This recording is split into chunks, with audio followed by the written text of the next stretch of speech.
നമസ്കാരം. ഈ മണിക്കൂറിലെ ഏറ്റവും പ്രധാനപ്പെട്ട വാർത്തകൾ നോക്കാം. AI ആക്ഷൻ ഉച്ചകോടി 2025 നാളെ തുടക്കമാകും. ദ്വിദിന നിർമ്മിത ബുദ്ധി ഉച്ചകോടിക്ക് ഫ്രഞ്ച് പ്രസിഡന്റ് ഇമാനുവൽ മാക്രോണും പ്രധാനമന്ത്രി നരേന്ദ്രമോദിയും സംയുക്ത ആതിഥ്യം വഹിക്കും. ഉച്ചകോടിയിൽ പങ്കെടുക്കാൻ പ്രധാനമന്ത്രി നാളെ പാരീസിലേക്ക് പുറപ്പെടും.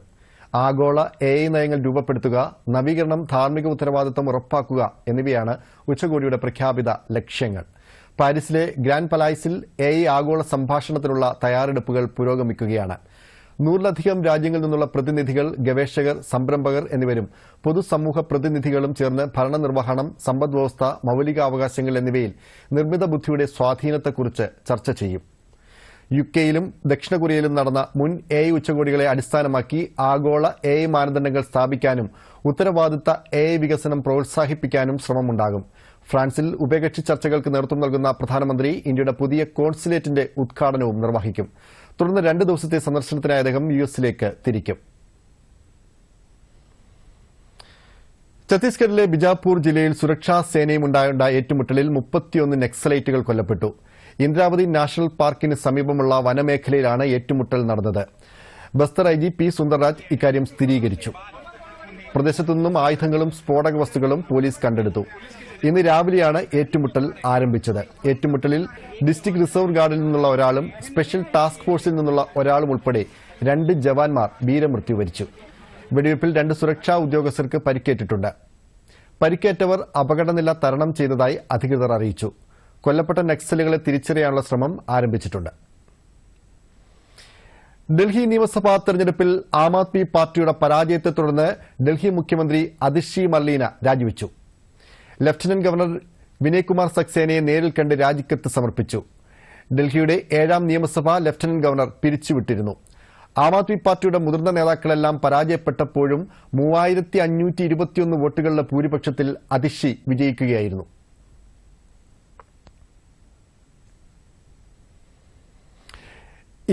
വർഷങ്ങൾക്ക് ശേഷം ചരിത്രം കുറിച്ച വിജയക്കുതിപ്പിലൂടെ 48 സീറ്റുകളുമായി ഡൽഹിയിൽ അധികാരം തിരിച്ചുപിടിച്ച BJPയുടെ മുഖ്യമന്ത്രി ആരാവുമെന്നാണ് ഏവരും ഉറ്റുനോക്കുന്നത്.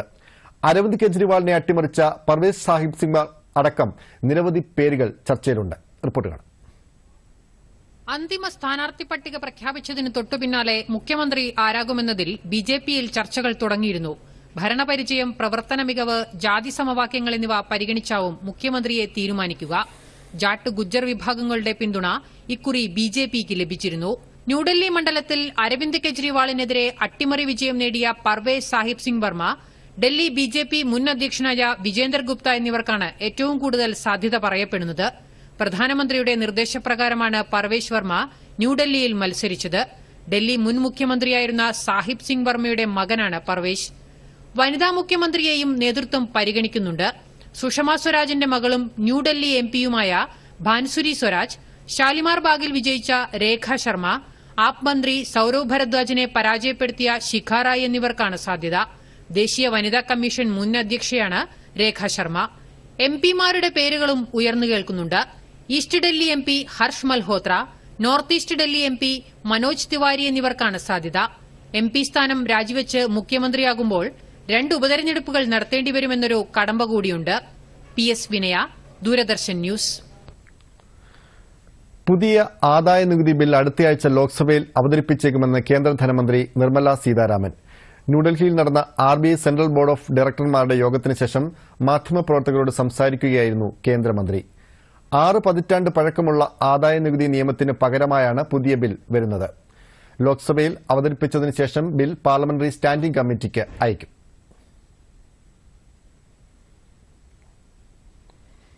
കൂടുതൽ വാർത്തകൾ ഇടവേളയ്ക്ക് ശേഷം. भारत में सालाना हजारों लोग हाथी पांव नाम की बीमारी की चपेट में आकर जीवन भर के लिए अपाहिज हो जाते हैं। मलेरिया की तरह ही हाथी पांव एक मच्छर के काटने से फैलता है और ये याद रखिए कि हाथी पांव का कोई इलाज नहीं है। गांव, शहर, अमीर, गरीब, हर जात और धर्म की रेखा पार कर किसी को भी अपनी जकड़ में ले सकता है हाथी पांव। पर डरे नहीं, इसका बचाव आसान है।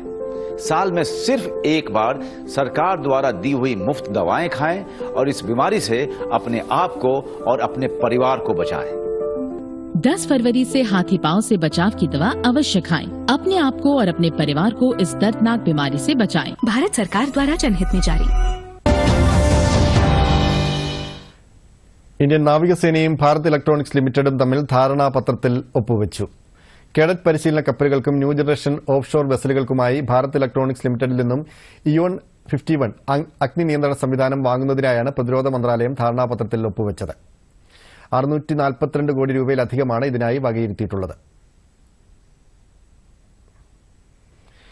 പേവിഷബാധിതർക്ക് ദയാവധം അനുവദിക്കണമെന്നാവശ്യപ്പെട്ടുള്ള പൊതുതാൽപര്യ ഹർജി സുപ്രീംകോടതി നാളെ പരിഗണിക്കും. എൻജിഒ സമർപ്പിച്ച ഹർജി ജസ്റ്റിസുമാരായ BR ഗവായ്, കെ വിനോദ് ചന്ദ്രൻ എന്നിവരടങ്ങിയ ബെഞ്ചാണ് പരിഗണിക്കുന്നത്. പേവിഷബാധിതർക്ക് സ്വമേധയാ അല്ലെങ്കിൽ രക്ഷിതാക്കൾക്കോ ദയാവധത്തിനായി ഡോക്ടറെ തെരഞ്ഞെടുക്കാനുള്ള നടപടിക്രമം ഏർപ്പെടുത്തണമെന്നും ഹർജിയിൽ ആവശ്യപ്പെട്ടിട്ടുണ്ട്. കാശി തമിഴ് സംഗമത്തിന്റെ 3ാം പതിപ്പ് ഈ മാസം 15 മുതൽ നടക്കും. മുനി അഗസ്ത്യർ എന്നതാണ് ഈ വർഷത്തെ പ്രമേയം. പങ്കെടുക്കുന്നവർക്ക് മഹാകുംഭമേളയും അയോധ്യയിലെ രാമക്ഷേത്ര സന്ദർശനവും ഉണ്ടായിരിക്കും. ഈ മാസം 13-ന് ആദ്യ സംഘം പുറപ്പെടും. കാശി തമിഴ് സംഗമത്തോടനുബന്ധിച്ച് അഗസ്ത്യർ മുനിയുടെ വേഷം ധരിച്ച സ്കൂൾ വിദ്യാർത്ഥിനികൾ ഇന്ന് ചെന്നൈയിൽ നടന്ന വാക്കത്തോണിൽ പങ്കെടുത്തു. സെൻട്രൽ ഇൻസ്റ്റിറ്റ്യൂട്ട് ഓഫ് ക്ലാസിക്കൽ തമിഴും ശാസ്ത്ര ഡീംഡ് സർവകലാശാലയും ചേർന്നാണ് വാക്കത്തോൺ സംഘടിപ്പിച്ചത്. സംസ്ഥാനത്ത് ഇന്നും നാളെയും ചിലയിടങ്ങളിൽ താപനില സാധാരണയേക്കാൾ 2 മുതൽ 3 ഡിഗ്രി സെൽഷ്യസ് വരെ ഉയരാൻ സാധ്യതയുണ്ടെന്ന് കേന്ദ്ര കാലാവസ്ഥാ വകുപ്പ്. ചൂട് കൂടുന്ന സാഹചര്യത്തിൽ പൊതുജനങ്ങൾക്കായി സംസ്ഥാന ദുരന്ത നിവാരണ വകുപ്പ് മാർഗനിർദ്ദേശങ്ങൾ പുറപ്പെടുവിച്ചു. പകൽ 11 മുതൽ 3 മണിവരെയുള്ള സമയത്ത് ശരീരത്തിൽ നേരിട്ട് തുടർച്ചയായി സൂര്യപ്രകാശം ഏൽക്കുന്നത് ഒഴിവാക്കണം.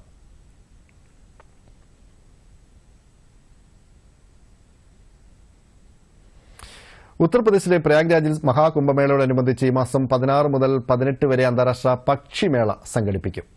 200-ലധികം ഇനം ദേശാടന പ്രാദേശിക പക്ഷികളുടെ ഒത്തുചേരൽ കാണാൻ സന്ദർശകർക്ക് അവസരം ലഭിക്കും.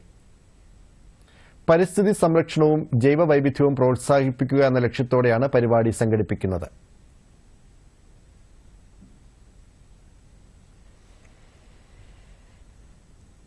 ഇനി കായിക വാർത്തകൾ നോക്കാം.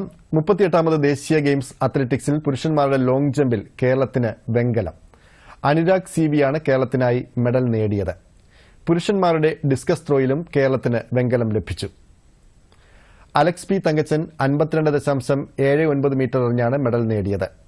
അതേസമയം പുരുഷന്മാരുടെ 10,000 മീറ്റർ ഓട്ടത്തിൽ ഗെയിംസ് റെക്കോർഡോടെ ഹിമാചൽ പ്രദേശിന്റെ സാവർ ബർവാൾ സ്വർണ്ണ മെഡൽ നേടി. മെഡൽ പട്ടികയിൽ കേരളം 11 സ്വർണവും 9 വെള്ളിയും 14 വെങ്കലവും ഉൾപ്പെടെ 34 മെഡലുകളുമായി 10ാം സ്ഥാനത്താണ്. 42 സ്വർണം ഉൾപ്പെടെ 71 മെഡലുകളുമായി സർവീസസാണ് 1ാം സ്ഥാനത്ത്. ഇന്ത്യയ്ക്കെതിരായ 2ാം ഏകദിനത്തിൽ ഇംഗ്ലണ്ട് ബാറ്റിംഗ് തെരഞ്ഞെടുത്തു. ഒടുവിൽ വിവരം കിട്ടുമ്പോൾ ഇംഗ്ലണ്ട് 20 ഓവറിൽ 2 വിക്കറ്റ് നഷ്ടത്തിൽ 124 റൺസ് എടുത്തിട്ടുണ്ട്. കട്ടക് ബരാബതി സ്റ്റേഡിയത്തിലാണ് മത്സരം. 1ാം ഏകദിനം 4 വിക്കറ്റിന് ജയിച്ച ഇന്ത്യ 3 മത്സര പരമ്പരയിൽ മുന്നിലാണ്. വിരാട് കോഹ്ലി ടീമിൽ തിരിച്ചെത്തിയിട്ടുണ്ട്. കുൽദീപ് യാദവിനു പകരം വരുൺ ചക്രവർത്തിയും ടീമിലുണ്ട്. ഇംഗ്ലണ്ടിന്റെ ടീമിലും 3 മാറ്റങ്ങളുണ്ട്. രഞ്ജി ട്രോഫി ക്വാർട്ടർ ഫൈനലിൽ ജമ്മു കാശ്മീരിനെതിരെയുള്ള കേരളത്തിന്റെ മത്സരം പുരോഗമിക്കുകയാണ്. ഒടുവിൽ വിവരം കിട്ടുമ്പോൾ കേരളം 5 വിക്കറ്റ് നഷ്ടത്തിൽ 105 റൺസ് എന്ന നിലയിലാണ്. നേരത്തെ കേരളത്തിനെതിരെ ജമ്മുകശ്മീർ 1ാം ഇന്നിംഗ്സിൽ 280 റൺസിന് പുറത്തായിരുന്നു. 228-8 എന്ന സ്കോറിൽ 2ാം ദിനം ക്രീസിലിറങ്ങിയ ജമ്മുകശ്മീർ വാലറ്റക്കാരുടെ മികവിലാണ് ഭേദപ്പെട്ട സ്കോറിലെത്തിയത്.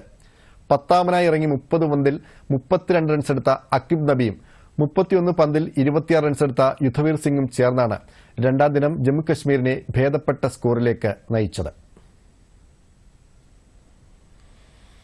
ഈ വാർത്താ ബുള്ളറ്റിൻ കഴിഞ്ഞു. ദൂരദർശൻ വാർത്തകൾ കേരള DD ന്യൂസ് എന്ന യൂട്യൂബ് ചാനലിൽ തത്സമയം ലഭ്യമാണ്. പ്രധാന വാർത്തകൾ ഇനി 4 മണിക്ക്. നമസ്കാരം.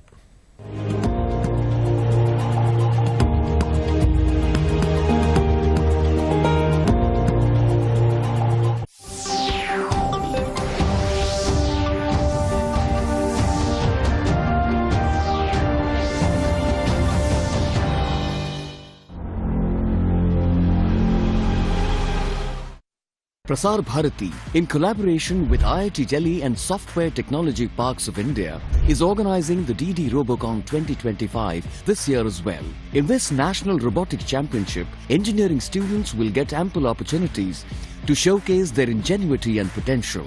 The national selection for this championship will be held on the 12th and 13th of July, and the winning team will get an opportunity to participate in the International ABU Robocon Championship to be held in Mongolia in August this year. So, hurry up. The last date of registration is the 16th of February. For more information, log on to www.ddrobocon.iitd.ac.in.